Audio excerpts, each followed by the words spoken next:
আসসালামু আলাইকুম। আজকে আমার কোয়েল পাখির ডিমগুলা সংগ্রহ করা আপনাদেরকে দেখাতে চাচ্ছিলাম, তো তাই ভিডিওটি করা। কোয়েল পাখির ডিম সংগ্রহ করতে যে স্যাটিসফ্যাকশন কাজ করে তা আর কিছুর মধ্যে না। গতকালকে আমার একটা কোয়েল পাখি অদ্ভুত অনেক বড় আকারের একটা ডিম পারছে, যেটা সাধারণ ডিমের তুলনায় অনেক বড়, মুরগির ডিম থেকে একটু ছোট।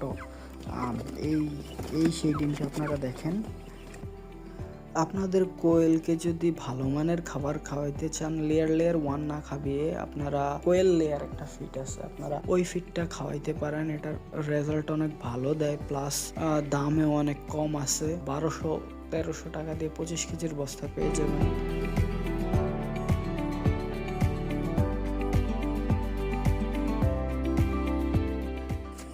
আমার বর্ণালী মুরগিগুলোর আজকে বয়স 13 দিন।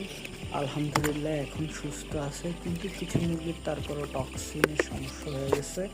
বৃষ্টির দিনে বর্ণালী মুরগি, কালার বার্ড, ব্রয়লার সব মুরগিরই একটা কমন সমস্যা হয় যে টক্সিনের সমস্যা হয়ে থাকে সাধারণত, যে কারণে 2+ নামে একটা ওষুধ আছে, ওই ওষুধটা দিছি। আর এনজাইম ডাক্তারে সাজেস্ট করছিল দুটোটাই, তো ওইগুলাই চলতেছে। সবাই আমার মুরগি এবং কোয়েল পাখির জন্য দোয়া করবেন, সাথে আমার জন্য দোয়া করবেন যাতে আল্লাহ সব কিছুর মধ্যে বরকত দান করেন, এবং চ্যানেলটি সাবস্ক্রাইব করে পাশে থাকবেন, লাইক কমেন্ট করবেন। ধন্যবাদ।